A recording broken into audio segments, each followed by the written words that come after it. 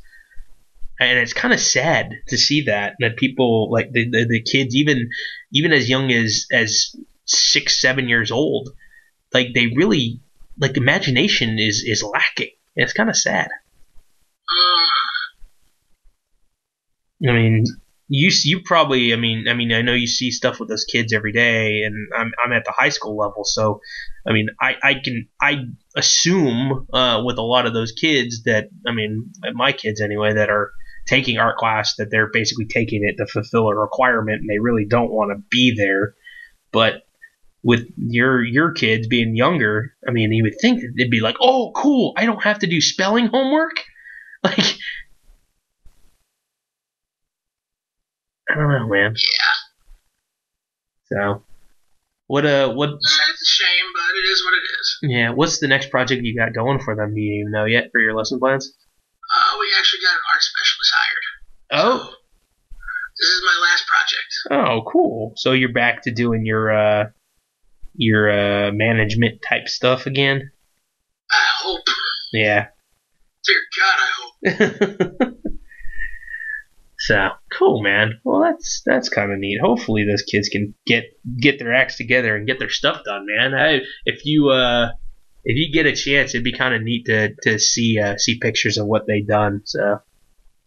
Well, I plan on making for the ones that are completed. I plan on making scans for myself. Oh, cool. Yeah, it would be really cool to see those because just it always intrigues me to see what kids come up with. I happened to see a meme. Well, it's kind of a meme. Somebody took a picture of their kid's homemade book that they made, and basically the kid made a book called "The Fart That Killed Everyone," and then they made a sequel called "The Fart That Killed Everyone Part 2." I was like, dude, that's hilarious. So, they killed everyone. How would there be a part 2? I'm guessing it didn't finish the story in one part, kind of like Deathly Hallows and Deathly Hallows Part 2. I don't know. Maybe. So. We called shenanigans on that. I thought that was pretty damn funny because that's like a story that I probably could have written as a kid. As well, just because it's like that's how it's like when you're a kid and you got a dad that's got a sense of humor, like how mine does. Fart jokes are pretty rampant. So that's pretty good, man. Hopefully they get their act together, man. That sounds like a fun project that I would have freaking loved to have done back then. I'm enjoying it. I mean, really, as you can tell. Yeah. Yeah, man, it's fun. Like that's certain things like for me that I right now that I'm now officially here and I'm in Texas and trying to get everything all situated so I can get back in the classroom here in the next week, subbing. Now it's like I got to figure out, okay, what am I gonna do? Am I gonna officially get my credential and be a full-time teacher and teaching art and stuff like that as well, which to me is like, do I want the responsibility? I don't. Yeah, I enjoy it. I hate like I said, I hate the fact that you got kids who are forced to take art because it's a requirement, or forced to take it because I need to fill something on my schedule and this is the only class I can fill it, but I really don't like art. I'm like, God damn it. I hate when that happens. So certain kids they're there, they show up, they don't do anything, and they're like, well, why did I get a C?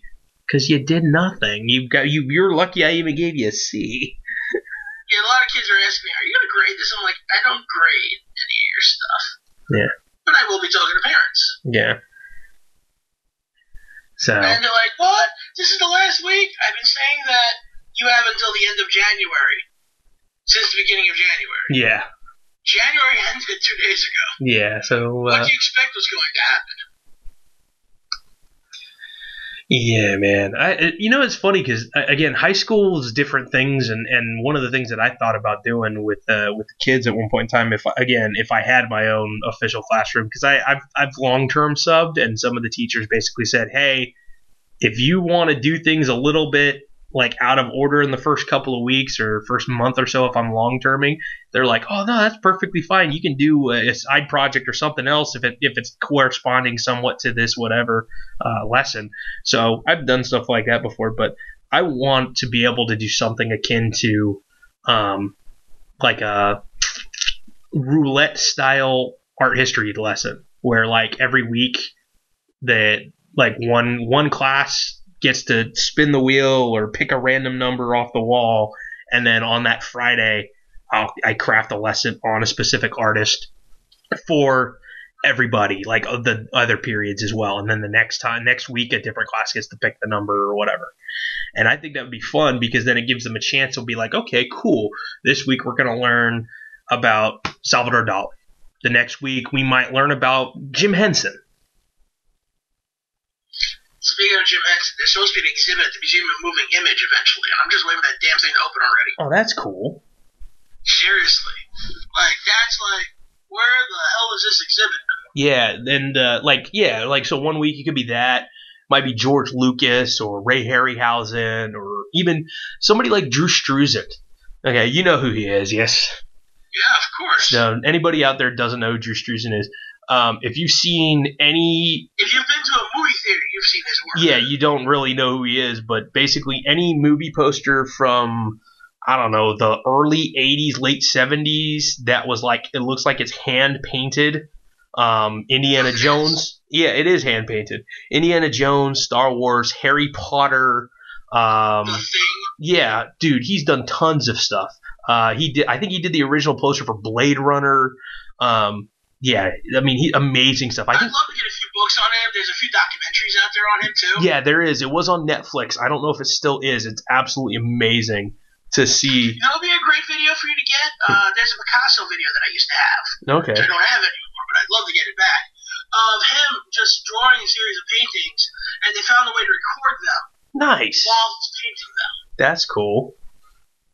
You know, so that is one of those, yeah, you need to get that shit. Yeah, because that's like... Especially if you want to do something like that, that would be perfect. Well, yeah, even to a point where, like, my thought process is I would do, like, maybe some guys, it might be more of a, like, here's a video to watch about them. Other days it might be, hey, we're going to go to the computer lab and I'm going to give you a sheet and you have to find as much information as you can on this person based on here's the requirements of what I'm looking for, like birthday, death date, most famous piece of artwork, where is it hanging, when was it painted, or whatever, kind of stuff like that, just so you get a sense of who the person is.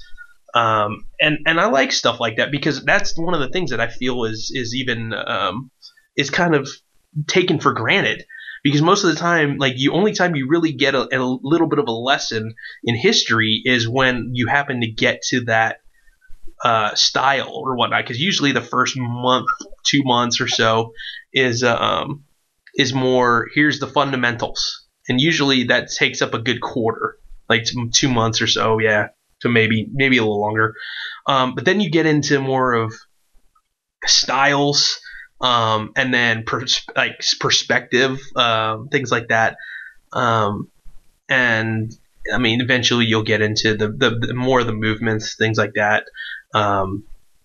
Yeah, it's just fun to think about, like, because even to a point where if, like, say you were to talk about like stamp making or something like that, you're making stamps, then you can get into Japanese woodblock and traditional Japanese printmaking and stuff like that. And from there, if you want to do, you can transition. Etching, yeah. Yeah, and then from there, if I wanted to, I can even get to a point where I can go and say, hey, you know what? Let's take a little detour into anime.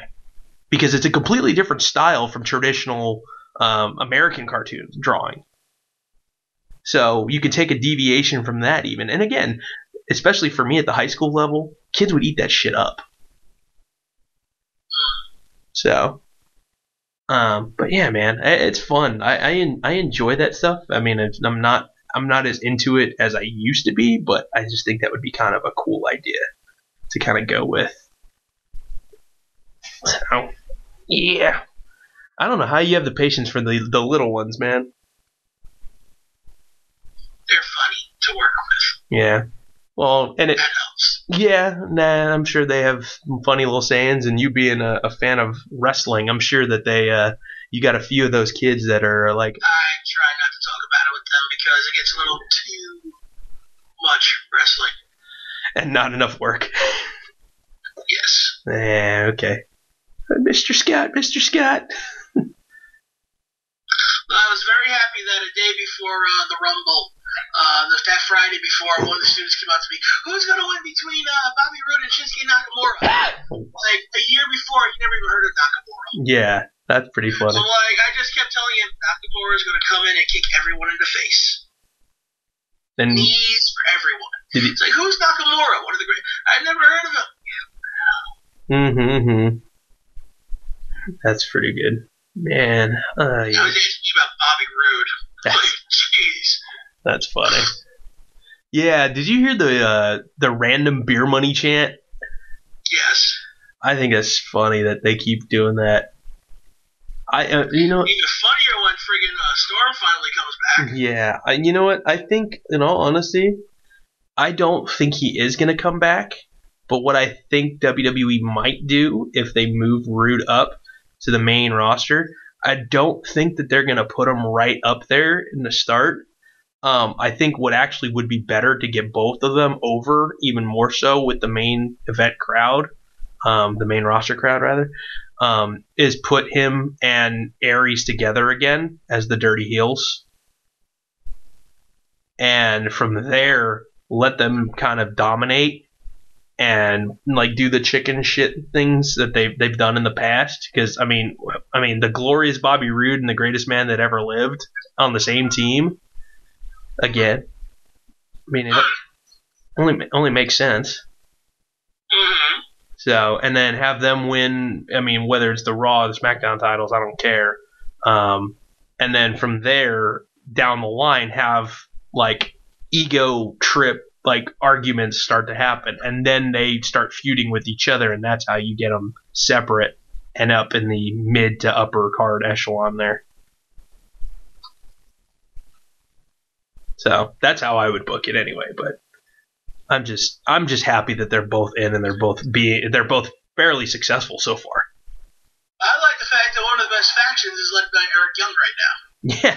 Yeah. Who would have thunk that? Eric Young coming in from TNA, who, God, man, his career. Well, I like batshit insane Eric Young. I actually really liked the Hunter gimmick that he was doing in TNA. Yeah, dude. I'm a big game hunter. When he freaking took Sarge's leg. I still think, though, such a missed opportunity. Where, you want my leg? Fine. And he just beats him with the fucking leg after you take it off, about ready to give it to him. Yeah. Like that, I was like, well, you know what? Fuck you and fuck my honor. You know what? When I came back, I still think they should have gone with the whole shell shock thing. Yeah. Yeah, man. But Eric Young has gone through so many different phases, but it's amazing, like, where he's ended up. Because I never, in my wildest dreams, ever thought Eric Young would be a world champion in Impact, let alone be in WWE at this moment. Just doesn't make sense to me. So, but he's definitely proven a lot of people wrong. And even it was funny because after the Rumble, Jeff Jarrett tweeted out, like, Bobby Roode, Austin Aries, Eric Young, AJ Styles. It's like, nice to see my boys doing me proud, or something like that. Maybe Aries wasn't included, but it was like, nice to see my boys doing me proud. Because with the exception of Aries that I mentioned, the other three guys are TNA originals. Mm-hmm. So, dude, that's pretty fucking awesome, I gotta say. Speaking of Joe. And Joe, yeah. Debuting on Raw. Mm-hmm. Fucking up Rollins' knee. Yeah. How about that, huh? Yeah. I mean, I don't know. I mean, if Joe's going to get branded as reckless now. I mean, we all know there's already memes going out that saying that, like, all Joe did was fall backwards in the coquina clutch like he does with everyone else, and fucking Rollins' knee went out. Yeah, I know. But, I mean, you know, can't blame Joe for that. I'm waiting for Bret Hart to come out and say something now because of freaking he was making all those comments about Seth Rollins being reckless, and Bret Hart. Oh, don't worry. There's a comment on one of the forums I go to by a guy who hates Joe because he fucked up Tyson Kidd. Tyson Kidd's neck accidentally. Yeah. You know, it's like, gee, another freak accident involving Samoa Joe. Go figure. Yeah, I don't. It's like, fuck you because you're bitter and petty. Well, see, even with the Tyson Kidd thing, I mean, it's the Muscle Buster. It's not. It wasn't like, again, it was a fluky thing that happened. So. And you tell the way he landed the Muscle Buster, it's not a dangerous move. No, it's basically he's just, I mean, package suplex. I mean, where he's holding him up there, but again, he still lands flat back. It just happened to be a little, I mean, awkward angle or whatever. I don't know what it is, but it wasn't like Joe was freaking. Now, let's be honest. Rollins is already dealing with a previous injury. That is true. So, I mean, again, you never know what little thing could set it off. I mean, for the love of God, Vince McMahon tried to dive into the ring and blew out both his knees at the same time. So both quads went. Okay. Yeah. And he's doing a promo from the fucking floor. He's sitting. Because, one, Batista was supposed to win the match, and Cena fell out, and Batista fell out with him. Yeah. So, but, yeah, that was bad. That was at the controversial ending of a Rumble. Shit. Yeah. But yeah, man. I mean, if fluky things can happen, and you know what? Here's the funny part. There was also Joe went on social media and freaking went and was like he was gloating in character. And people were bitching at him because he was gloating in character on there, saying "Oh yeah, this that," calling himself the Destroyer or whatever, because Triple H is calling himself the Creator, and now Joe's calling himself the Destroyer. Which we all kind of saw coming. Yeah. Well, the funniest part is people bitching about Joe, and it's like, don't you realize that's how you get heat? Seriously. What happened after Stone Cold Steve Austin got his neck broke by Owen Hart? Hart 316 says, "I just broke your neck." Yeah, it's They made T-shirts. Good. Now you see a Destroyer T-shirt for Joe on Monday. Yeah, you will never know. We'll see. I'm hoping. If we ever see Joe again. Yeah, I'm hoping he won't just randomly disappear because it's like, oh, creative has nothing for you now. Because yeah. You killed your only competition. I'll wrestle Enzo. No, please don't. Joe's gonna kill you. Or at least fuck up your knee. Yeah. So. They were chanting that on Monday. Mm-hmm. Yeah, dude. I'm happy he's there. I just, like I said, I wish he was on SmackDown. It could be so much. Speaking of SmackDown, dude, I was slightly disappointed at American Alpha just calling out and a specific team not showing up. Which team in particular? Were you? Say yeah. Yeah, that would be fun. Yeah, because we didn't see them at all at the Revival Takeover, which sucks. Oh. So, I mean, and they were supposed to actually have a match against TM61, and then Shane Thorne blew out his knee or whatever, broke something. So they're out indefinitely. And then so it's like, where do they go from there with them? I mean, the main roster is the obvious choice, in my opinion, for them. Because, I mean, the tag team division is just, it's oversaturated with garbage teams right now. I mean, at least teams that the WWE hasn't really even pushed or even given an action. I still like SmackDown tag team division. Oh, I mean, it's nice to know that they actually have that, to see everybody come running out and be like, oh, wow, there's the Usos. Oh, wow, there's the Ascension. Oh, wow, there's the Vaudevillains. Oh, wow, holy hell, they have a lot of fucking tag teams. on They Raw. only have 2 face tag teams, though. They need more face tag teams. Yeah. Well, I'm trying to go through the list in my head, and it's basically Rhino and Heath and Alpha. Fuck. Yeah. And then on. Which sucks. I really freaking want the Revival on SmackDown. Yeah, I do too, because that's again more of the wrestling show, and Dash and Dawson aren't the greatest talkers in the world. I think Dawson does pretty well. Dash not so much. So, but yeah, man. And then if it comes down, Dash is obviously the Tully Blanchard of the group. yeah. But yeah, man, I don't know what the hell they're gonna do, man. Like, 'cause Raw basically has Enzo and Cass, Cesaro and Sheamus, who look like they might even be breaking up here soon enough. New Day in the Club. They have 4 tag teams. That's it. Shit, the Revival are gonna have to go to Raw, aren't they? Yeah, it sounds like it, just by the numbers, unless they move people around. Because they have, like I said, they have like 3 jobber tag teams on SmackDown with Vaudevillains and Shining Stars and the Ascension, which I think. Oh, Shining Stars on Raw. Shining Stars. Okay, they're on Raw. Okay, so they do have. It's got 5 tag teams each. It looks like. Okay, well that's not so bad, I guess. But yeah, only having a couple of baby faces kind of sucks. But yeah, I don't know. I'm so torn. I don't want them to go up to the wrong show. I mean, Jericho and... Yeah, why? When should they get called up? Yeah, that would be fun to see. And again, like, I look at them and I go, they should be on SmackDown as well. I think we say that about everyone. Most of them will probably be on SmackDown. I mean, I just want people on SmackDown. Well, like I said, SmackDown is the show for wrestlers, and that aren't really the better like entertainers necessarily, with the exception of like The Miz. Like The Miz is like the most entertaining guy on SmackDown. Watch your fucking mouth. No, I'm saying. I will fuck you up. Dude, I'm giving The Miz all the credit in the world.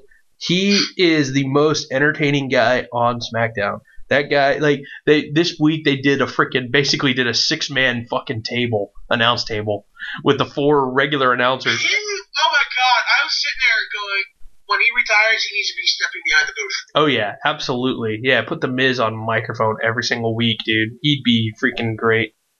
He was perfect at selling how awesome he was, but yeah, my opponent ain't bad. He's okay, but fuck you, I'm great. Yeah, and then Corbin was trying to keep up, and he was struggling. Yeah, you could tell he's just. Man, it's just like he ain't ready for that type of mic work. Yeah, like poor bastard. Like you need to attack the Miz bad. Yeah, and then he goes and then they get into a brawl and Corbin got knocked the fuck over the announce table. That was fucking great when Dean dove out and knocked him backwards. So. See, I like Corbin as a wrestler. I think he's extremely talented there. His gimmick is fine. His mic work His character is fine. His mic work leaves much to be desired, though. Yeah, he's kind of been. He's one notch ahead in my book of where Apollo Crews should be. Like he right now, based on everything you just said, he's ahead of Crews. Crews he has the charisma, but he doesn't have a character, and he doesn't have the mic skills. So, but he's got everything else. See, at least you keep him around and work with him because he's fun to watch. Yeah, got as big as he is. He's still tiny, but he's strong as hell compared to for WWE standards. But being the case that he's smaller, he can high fly a little bit too, which makes him an even bigger threat because he can do those moonsaults and stuff, whereas Corbin can't. Which I'm waiting to see. We've seen Deep Six, we've seen the End of Days. I'm waiting for him to do a lot more like Vader Bomb type stuff, like doing the spring off the second rope and like Vader style elbow drop or a splash or something. Which I think that would fit at least in Corbin's repertoire. He doesn't have to do a flip, or just even do a splash off the second rope or something, just to give him something different. that you wouldn't expect to see. Like, he's not going to go up to the top. And theoretically, Kane does go up to the top, and does that clothesline. So maybe Corbin can do that even. I just think sometimes they got to put a new wrinkle in once in a while for guys like Corbin, who, if I'm trying to think if they would give him a submission or something that plays into his height. Like that's a hard one. Maybe. Well, I was gonna think like a Cobra Clutch or a $1 Million Dream or something, because then he can like lift them up and ragdoll them. That would be nice. Oh, you know what? Bring back the Master Lock. Yeah. No, they don't have the arms for it. Yeah, I don't think so. No, I want a torture rack. That would be fun. That'd be fun to see. It seems like a guy who can get a big dude up on his shoulders, just freaking flop him around until they go, I quit. Yeah, that would be fun. I can see that. Yeah, man. It's just fun to fantasy book, dude. I like doing that. I like speculating. 90% of the time, WWE doesn't go anywhere near what we're thinking, but that's, what happens when you have an entire booking team and logistics and them knowing injuries and who's on the way out or who's on the way up. So with us, it's all fantasy type booking. So. Mm-hmm.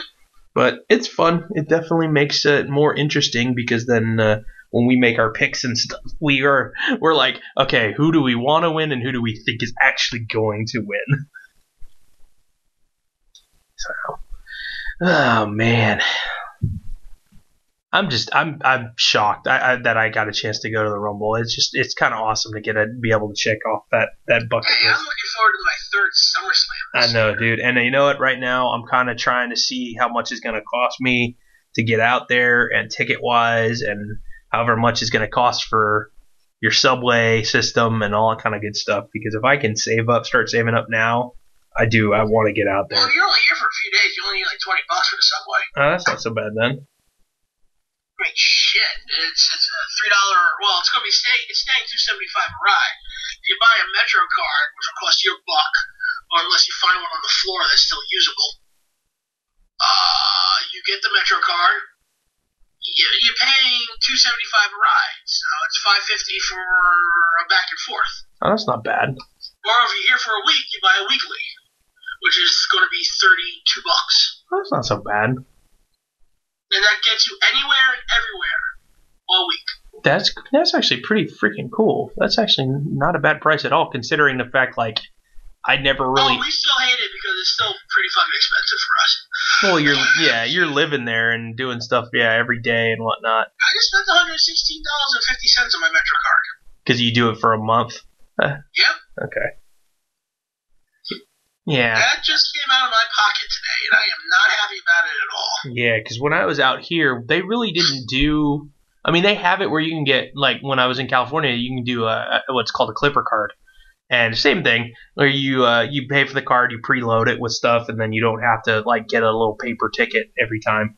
I hated that about, coming from a Metro card city, when I went to D.C., that shit bothered the fuck out of me. It was like, you gotta, I need to go here, so I'm gonna spend this money, and I'm gonna put this in, and then I have to, what am I doing? Yeah, you always had to have cash on you, and, like, just in recent years have they started to finally put, like, you could actually pay for your ticket on the credit card. Yeah, but everything was different price, too. Yeah, that's the thing. Like, for me, like, I would spend, if I wanted to go from the station by my house to the Oakland Coliseum to go see a Raiders game, round trip was like $4 or something like that. But if I needed to use it to go to work, round trip was like $8. What the shit? And because it was like one was on one side of the bay, like 2 stops away, and the other one was like 7 stops away. So they go based on distance, how far you're traveling. And, like, it's different every single place you go. So if I was traveling from my home station to the San Francisco airport, which is the absolute furthest one, it's like round trip was close to like $12. Yeah, I hated that shit. Like, you spend like $8 in a day to go from place to place in freaking In DC. DC back in '98. All right, that's per person. Mm-hmm. So there's two of us. So of course, oh Jesus Christ, why the fuck is it still going? Type thing. And then here, you get an unlimited Metro card, and as expensive as they are, I can literally get off one bus, take another bus, then take another bus. As long as you get the little transfer thing, and that's free. No, it's already on the card. Yeah, so it's not even a transfer on the card, actually. It's unlimited, so as long as you're not taking the same bus within 20 minutes, nice. You can go on anything you want. And it still costs you only that $250 for that one trip. You don't pay $250. You pay the $16.50 at the $116.50. That's it. You're not paying anything. Oh, so you just pay. Your card says expires this date. Oh, cool. So you can use it as many times as you need to in the same day, just as long as you can. That's cool. And I have. That's pretty awesome. That actually makes it a lot worth it. Shit. If you are doing that type of traveling, Like, sometimes I have to go to the Bronx for trainings in the morning. So, that's already 3 buses. Damn. Yeah, I gotta take the 88 to the 44, and then I gotta take the 44 to BX21. I gotta take the BX21 either to Lewis 9th Street and walk, or I take it one extra stop, get off, and take the BX17 for 2 stops, because that second stop literally drops you off in front of the building I gotta go to. Nice. That sounds complicated. 4 buses. Yeah. If I was paying, that would be one bus in a transfer, then another fare in a transfer. So that'd be $550. Damn. Then I have to get back into Queens to go to my job. So I either take buses back to a train, or I take. It's fucking convoluted as hell. Yeah, that sounds like it. Holy hell, dude. Yeah, that would drive me nuts. So, but yeah, at least you guys have it where you can just pay all at once and use it as much as you need. That makes it so much easier. Holy hell. Yeah, even when I'm not even when I don't use my Metro card to the fullest, while that does suck, it's still just better to have the option. Yeah. To use it. So sometimes you want to pay a little more. Like, I did the math, and they did the math like, your Metro card prices will really be $2.62 a ride after they increase the fare come March 1st. Okay, what they're doing, instead of increasing the fare, they're decreasing the bonus. But us monthly users, our fare goes up. It's going to be $121. I did the math. That's $3.02 a fucking ride. Damn. If I do 40 rides on that, which would be back and forth 5 days a week. That's it. But yeah, and you use it like every day, multiple buses, multiple subway trains, plus on Not always. First of all, you only pay the train once. I mean, if you never leave the tunnel, you're not paying. Yeah, but you're also using it on the weekends too, not just weekdays as well. No, I don't. I don't usually. I work Saturdays, so I'm not going anywhere. And then Sundays, I'm too fucking tired to breathe. Oh, you don't have to go far enough to take a bus or a subway for your Saturday job? I roll out of bed, I'm at work. Oh, it's literally right down the street? Yes. Oh, okay, lucky you. Which really doesn't explain why I'm late all the time. That's funny. Sounds like Brian. That's funny.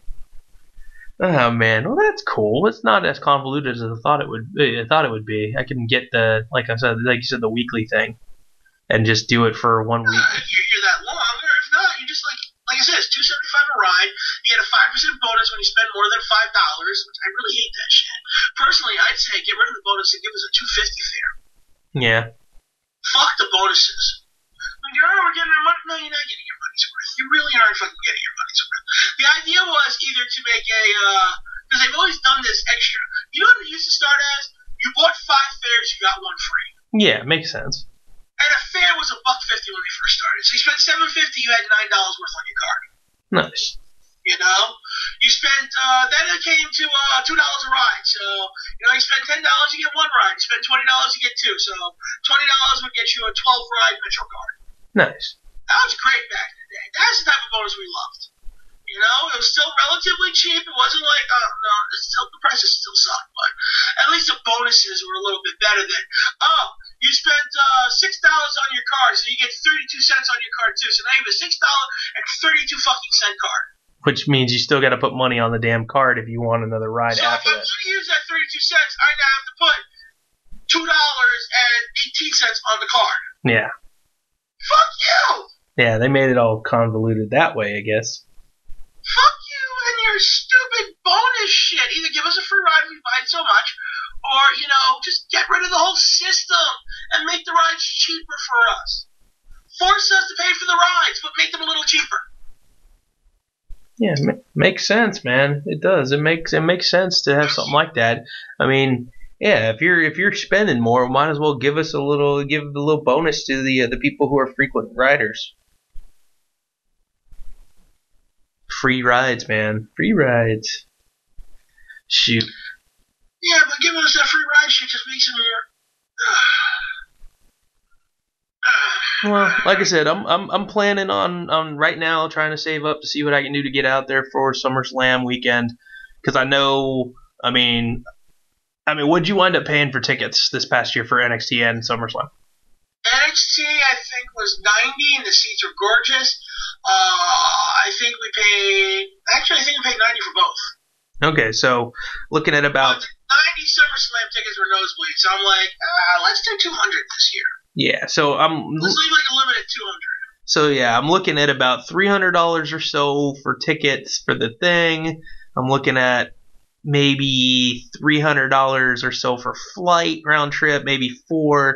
So I'm looking like I gotta have at least $800 with the extra $100 for spending money while I'm out there for food and such. So I'm looking at $800 I have to have saved up, which is shit, man. That's gonna be rough, but maybe we'll see. We'll see what I can do. I'm hoping. If you're hanging out here, remember you're eating with me, so you might have to add another $100 to the Yeah, no, that's true. So, but yeah, no, dude, that definitely it'd be something to finally get a chance to officially meet in person instead of just hanging out on the freaking Skype all the damn time. I know that you realize, holy fuck, this is a bad idea. Yeah, I get there, I'm like, holy shit, jeez Louise. But yeah, man, if shit, is Valdo still doing the reffing thing, or is he finally getting in the ring? He's taking some time off, only because it's like New York used to be the bastion of pro wrestling. Yeah. And now it's almost like non-existent in the city. That sucks. Yeah, it's not cool. Not the way it used to be. I've kind of told him maybe he should move out to Florida. You seem to do pretty well there. Oh yeah, that he's doing stuff over there now. He's got some bookings down there a few times, and he knows people, so he might be able to get some stuff down there instead. Well, that's cool. So I told him maybe it's time to get out of the city. You know? Does he got family down there? No. But, you know, can't be any worse when he's paying up here. That's true, yeah. Shit, what about, what if he crosses one of the bridges into Jersey, or the turnpikes, or go down turnpikes? Jersey's still not cheap. Well, I'm just saying for bookings at least. It's hard to get to certain areas of Jersey. It's not that easy. What about? You know, it's not like Jersey's down the block, you know. That's true. You gotta go through several tunnels, you gotta take trains, buses, you know, planes and automobiles and stuff like that. Yeah, see, because I don't know what else is out there near you. I know you're nearer to the eastern border of New York, right? So, I mean, like Connecticut is nearby you, more so than Jersey. Yeah, it's. Well, I guess, you know, New York City's kind of smack dab in the middle. Okay. Yeah, I don't know all the geographic physical locations of things when it comes to New York. I just know that everybody Don't worry, neither do I, and I've lived here for how long? Yeah, I just know most people think of New York and they only think of like Times Square, and I'm like, there's a thing called Upstate that basically looks nothing like that. So, yeah. Right on. Don't worry, we have areas of Long Island that still don't have sidewalks. Jeez Louise, really? It's just grass. That's funny. I hate that shit. That's hella random. Shit. I personally hate that shit so much. Right on. All right. Well, Am I supposed to walk on the grass? Do I walk in the street? Do I nearly get hit by a car? The lane is 4 car lengths wide. Damn. Yeah, I don't like Long Island. I really don't. Well, make sure you're staying alive when it comes to that. So don't get hit by a car, please. This is why I just don't go to Long Island. Fuck it. True. All right. Well, hey, we're getting down to the end of our time here, and I'm getting ready to go to bed. I'm freaking starting to feel it. I don't know. You sound like you've been kind of out of it off and on throughout this, and I know you. Yeah, but I'm very surprised I didn't fall asleep. Yay! It worked out okay. You saw that coming, right? Yeah, it worked out okay. So Scott NDX on Instagram. You can find all of his stuff up there. Check out his daily art stuff. He's been doing that. You've been keeping up pretty good on that this year so far. Yeah, I gotta draw something in a little bit, but Yeah, I'll figure something out. that's cool. You Might just draw a circle. Yeah, you can find the show Gorilla Blood Radio on Instagram as well. Find me. I'm usually the one running that one, posting stuff up. Try to do that I can. You can find me on Facebook and stuff. DKorea247.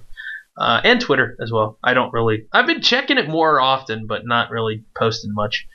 Yeah, so Gorilla Blood Radio. Be sure to hit that subscribe button if you're listening to this. As usual on YouTube, get the updates, all that good stuff. And then also, for the sake of it, check out our friends over at Pro Wrestling 24/7. Occasionally, you might hear us over there. A little bit more tied down, where we can't swear and all that good stuff, which kind of sucks for us. But hey, gives us a chance to be on radio more often. I'm sure you all really want that. Yeah, exactly. Yeah, it was funny. The Harry was asking me about the Evolve thing because with the show we happened to go to while we were down there was Chris Hero's last show. And oh man, dude, like I respect him as a wrestler, but he has more weight issues than the Big Show has at babyface heel turns. So Dang. yeah, Doesn't help when you throw a hero into the ring, hero. yeah. So so it was kind of funny that they were like, yeah, I probably shouldn't have said that. Okay, whatever. Oh man, but whatever, no big deal. So anything else you want to bring up before we sign off here, Scott? How many sharks could a wood shark shark if a wood shark could shark sharks? 42. I don't know. Dude, you know what's funny? I didn't think about this till the other day. Somebody pointed it out, and this is just a little short anecdote. So you know how in the Hitchhiker's Guide to the Galaxy, the meaning of life is 42? Mm-hmm. Okay, if you break them apart, and in Japanese, if you're counting numbers, the number 4 is shi, and the number 2 is ni, and shi ni. The actual word shini in Japanese means death. So the meaning of life is death.